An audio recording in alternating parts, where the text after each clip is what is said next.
Das muitas potencialidades humanas, essa é uma das mais fortes.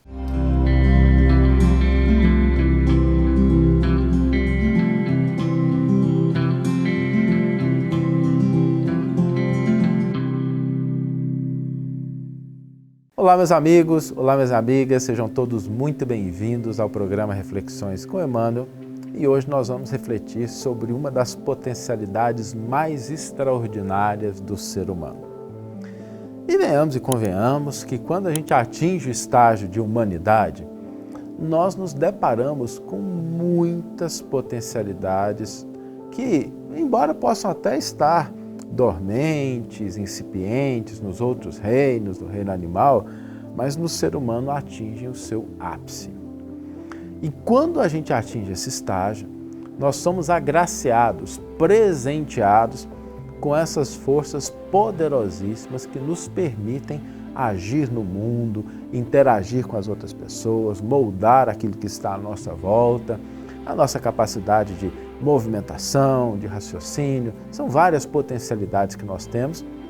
E se a gente for olhar para o mundo na atualidade, o que nós construímos de arranha-céus, veículos, foguetes, compreensão, de fato o ser humano tem muitas potencialidades que, se não são únicas, exclusivas, mas atingem a sua máxima expressão nesse estágio. Dentre essas, tem uma cujo poder, cuja força são extraordinários. É a linguagem. A linguagem falada, a linguagem escrita, a possibilidade de nos expressarmos usando símbolos, símbolos escritos, símbolos sonoros. Essa é uma habilidade de um poder incalculável. A gente não pode subestimar o poder da linguagem. E exatamente por ser uma potência tão poderosa, é que, manejada de maneira inadequada, imprecisa, ou às vezes leviana e mal intencionada, ela pode trazer grandes prejuízos à nossa vida. E às vezes pode impactar negativamente as outras pessoas também. Quantos conflitos domésticos não surgem por conta de uma palavra mal colocada? Uma expressão dita na hora inadequada, uma resposta que veio meio enviesada, meio torta. Quantas vezes a linguagem não é utilizada para manipulação, para subjugação? Quantas vezes a linguagem, esse dom extraordinário que nós temos, é utilizada para promover coisas que não são adequadas, coisas que promovem o mal, promovem valores inferiores? Quantas vezes a linguagem não é a causa de conflitos até entre nações?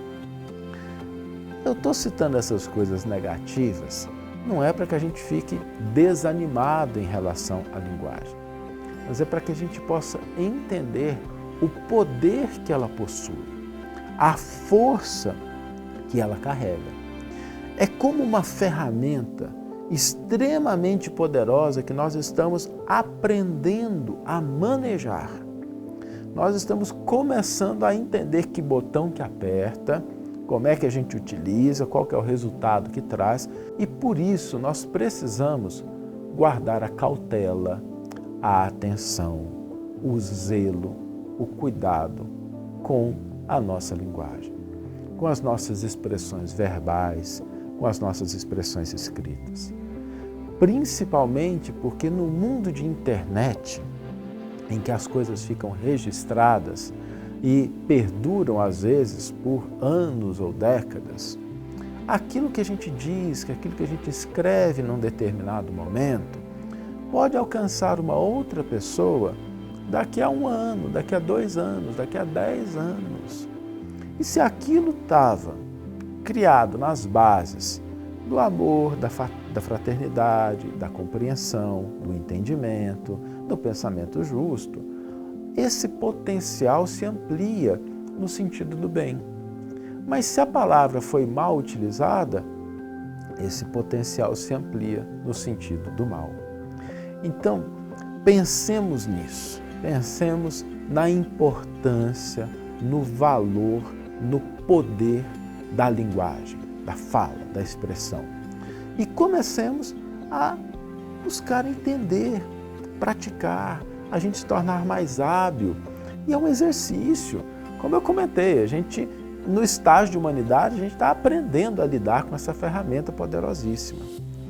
E é curioso porque uma das cartas que eu particularmente mais gosto no Novo Testamento, não é uma carta muito lida, muito conhecida, é a carta de Tiago, mas eu tenho um carinho especial por esse texto. Eu acho ele muito pragmático, muito claro, e é interessante porque nessa carta Tiago endereça a questão da língua. E existe um conto de Humberto de Campos que eu acho extraordinário, que ele conta os bastidores dessa carta e exatamente dessa passagem. Humberto de Campos narra o seguinte: certa vez, Tiago, apóstolo, estava caminhando com aquele que estava substituindo Judas no colégio apostólico e os dois comentando ali sobre a conduta de Judas. E falando, Nossa, como é que pôde? Conviveu tanto com o mestre, estava próximo, nos círculos dos apóstolos, mais juntos do Cristo, e teve a capacidade de fazer isso. E aí Tiago responde, Pois é, quem que vai entender? Parece que ele estava tomado pela sede de poder, de dinheiro, jamais vamos compreender isso. E estavam ali, caminhando, falando mal de Judas.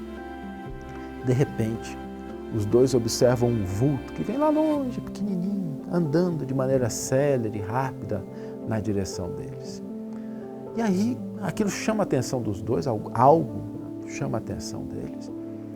E começam a observar, quando aquele vulto vai se aproximando, eles percebem surpresa que é o Cristo, que é Jesus ressuscitado, que estava vindo naquela direção. E aí, eles prontamente se colocaram de joelhos, e quando Jesus estava passando, perguntaram para ele: mestre, está voltando para Jerusalém? O senhor quer que a gente ajude em alguma coisa? E aí Jesus olha para eles compassivamente e diz: não, minha pressa nesse momento é porque eu estou indo socorrer Judas. Ou seja, aquele de quem os dois estavam falando mal, estavam criticando, estavam condenando, era o objeto da atenção e dos cuidados do Cristo.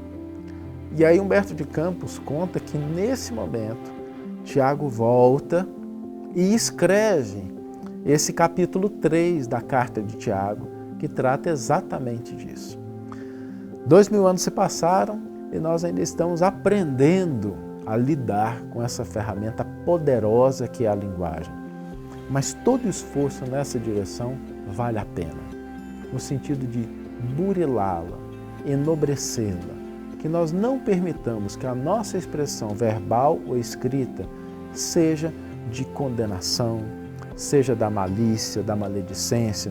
Vamos utilizar isso com todo o vigor e a força que ela possui para estabelecer as bases de melhores relações familiares, interpessoais, sociais, e com essa ferramenta poderosa, bem utilizada, nós vamos construir um mundo melhor, com toda certeza.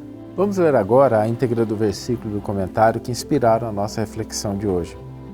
O versículo e o comentário estão no volume 7 da coleção Evangelho por Emmanuel. Lembrando que esse volume ele reúne os comentários de Emmanuel às cartas chamadas universais ou Apocalipse, e aqui os comentários à carta de Tiago, que eu particularmente gosto muito. O versículo da carta de Tiago é o 3:6, e é uma parte pequena do versículo que diz: ora, também a língua é fogo. E Emmanuel intitula o seu comentário A Língua. A desídia das criaturas justifica as amargas considerações de Tiago em sua epístola aos companheiros. O início de todas as hecatombes do planeta localiza-se quase sempre no mau uso da língua. Ela está posta entre os membros qual leme de embarcação poderosa, segundo lembra o grande apóstolo de Jerusalém. Em sua potencialidade permanecem sagrados recursos de criar, tanto quanto o leme de proporções reduzidas foi instalado para conduzir. A língua detém a centelha divina do verbo, mas o homem, de modo geral, costuma desviá-la de sua função edificante, situando-a no pântano de cogitações subalternas e, por isso mesmo, vemo-la à frente de quase todos os desvarios da humanidade sofredora, cristalizada em propósitos mesquinhos à míngua de humildade e amor. Nasce a guerra da linguagem dos interesses criminosos insatisfeitos. As grandes tragédias sociais se originam, em muitas ocasiões, da conversação dos sentimentos inferiores. Poucas vezes a língua do homem há consolado e edificado os seus irmãos. Reconheçamos, porém, que a sua disposição é sempre ativa para excitar, disputar, deprimir, enxovalhar, acusar e ferir desapiedadamente. O discípulo sincero encontra nos apontamentos de Tiago uma tese brilhante para todas as suas experiências. E, quando chega a noite de cada dia, é justo interrogue a si mesmo: terei hoje utilizado a minha língua como Jesus utilizou a dele? Uma valiosa página de Emmanuel para que nós possamos pensar um pouco mais sobre o uso que estamos dando a essa potencialidade extraordinária da nossa vida, que é a linguagem. E hoje o desafio não é meu, hoje o desafio é do próprio Emmanuel.